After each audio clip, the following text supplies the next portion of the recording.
Welcome to CSEC Biology with Mr. Charles. Today we are looking at the May-June 2003 Paper 1 Multiple Choice Past Paper. We will be focusing on questions 21 to 40.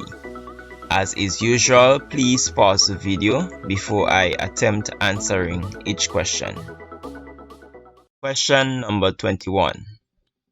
The alveoli of the lungs of a mammal, A.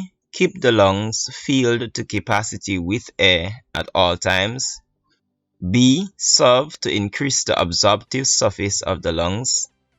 C. Are filled with oxygen to keep the lungs in an expanded state.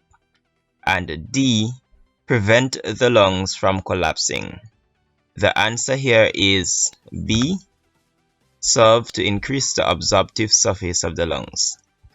Which of the following processes accounts for the movement of oxygen across a respiratory surface? A. Diffusion, B. Absorption, C. Inhalation, and D. Osmosis. The answer here is diffusion, A. Okay. In a patient with a certain defective heart condition, it was found that blood flowed from point 1 to point 2 in the diagram above. Point 1 to point 2. This was most likely due to malfunction of the A. Left atrium, B. Left ventricles, C. Semilunar valve, and D. Bicuspid valve. So this here is the right atrium. Okay, this is the right atrium. This is the right ventricle. This is the left atrium. Okay, this is the left ventricle.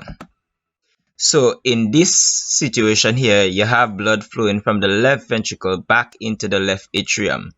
So we have a backflow of blood. So this valve here is supposed to prevent that backflow of blood. So what this means is that the valve there is dysfunctional, okay, or it has malfunctioned. Okay, and that valve is called the bicuspid valve. Okay, this one here is a tricuspid valve.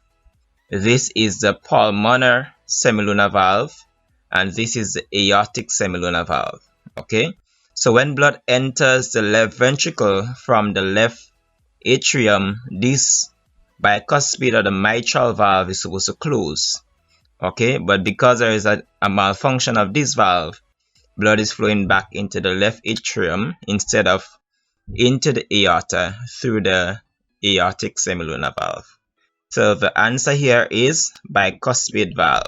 The formation of a blood clot is a function of A. Erythrocytes or red blood cells, B. Leukocytes or white blood cells, C. Platelets or thrombocytes, and D. Plasma. The answer here is platelets, okay, also called thrombocytes. Number 25. Mineral salts in plants are mainly transported through A. Sieve tubes, B. Cambium, C. Parenchyma, and D. Xylem vessels. Okay, so mineral salts are dissolved in water to be absorbed by the plants, and therefore they follow the same pathway of water through xylem vessels. Okay, which of the following would not represent a form of excretion in plants? A. Gases diffusing through stomata, B. Substances being stored in the bark of a tree, C. Water vapor diffusing through epidermis, and D. Stored calcium oxalate crystals in leaves during leaf fall. The answer here is C. Water vapor diffusing through epidermis. This is not excretion, this is transpiration. Which of the following is not an excretory product in man? A. Urea, B. Sodium chloride, C. Calcium oxalate, and D. Water. Okay, the answer here is calcium oxalate. That is an excretory product in plants. In which of the following situations would secretions from your adrenal glands help you to function more effectively? A. During an examination. B. Eating a meal. C. Listening to music. And D. Going to bed. The answer here is doing an examination. And if you are interested in the name of that secretion from the adrenal gland, it's called adrenaline. Okay, adrenaline. Item 29 refer to the following diagrams of germinating oat grains, which were treated as shown. The investigation was left for 1 week. Okay, so here we have the tips cut off and replaced with plastic strip.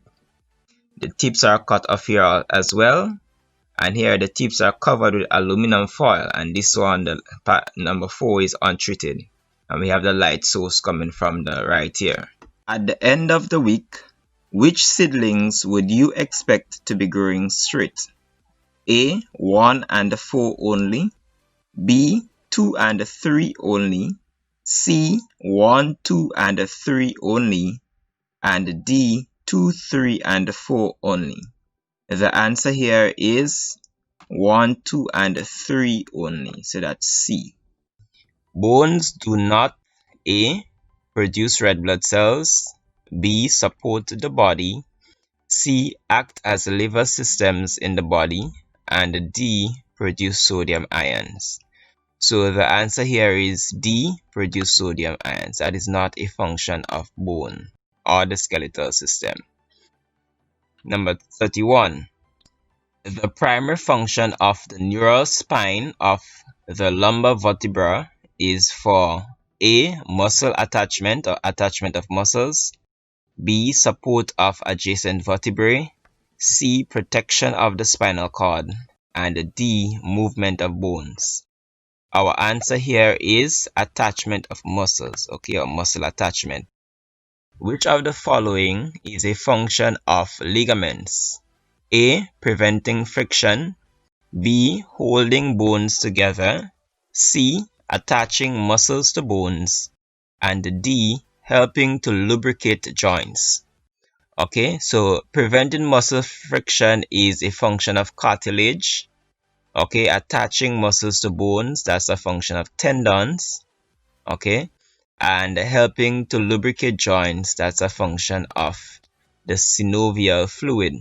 So our answer here is B, holding bones together. Number 33. Internal reflection or scattering of light within the eye is prevented by the A. Lens, B. Retina, C. Choroid layer, and D. Sclerotic layer. Our answer here is the choroid layer, that's C. Number 34. If an object is thrown towards you, your eyes blink. The receptors and effectors for this reflex are the A. Retina and the eyelid muscles, B. Retina and the ciliary muscles, C. Pupil and the eyelid muscles, and D. Pupil and the ciliary muscles. The answer here is retina and eyelid muscles. Okay, so the retina is the receptor and the eyelid muscles are the effector. Okay, effectors are usually a muscle or a gland. Okay, keep that in mind. Number 35. Which of the following is likely to cause the lowering of body temperature? A. Dilation of blood vessels just under the skin. B. Raising of the hairs on the skin. C. Increase in metabolic rate. And D. Decrease in the evaporation of sweat. So the answer here is dilation of blood vessels just under the skin. Okay, dilation of blood vessels mean that the blood vessels get wider or the diameter get larger. Okay, and as such they can carry more heat around the body and more evaporation through sweating can occur. Good. Number 36. Which of the following statements confirms that the coconut is a fruit? A. It can be eaten. B, it is dispersed by water. C, it has a plumule and a radicle. And D, it has a 3-layered pericarp. The answer here is D. It has a 3-layered pericarp. Number 37.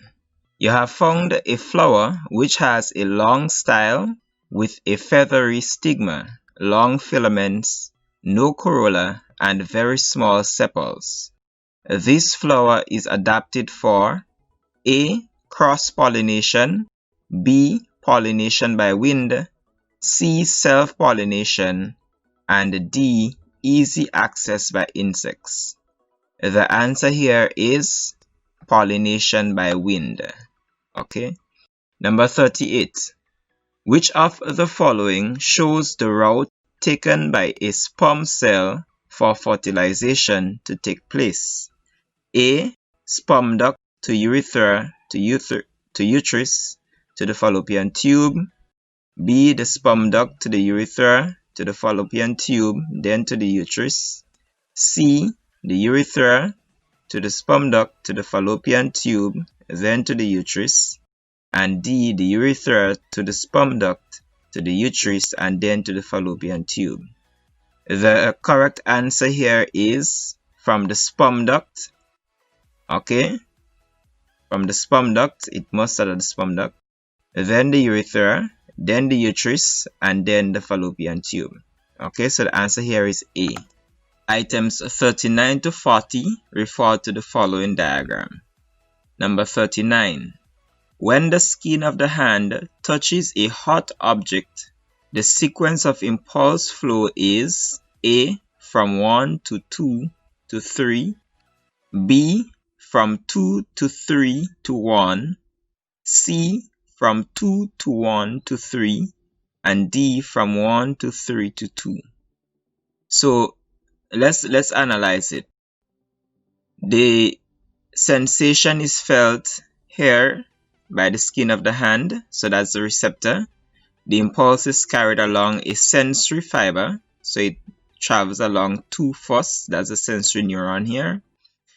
It gets relayed, okay, via an intermediate or relay neuron or an interneuron, that's 3, and then it gets transferred to the motor neuron, which causes the muscles to contract, okay, so that the hand can be pulled away.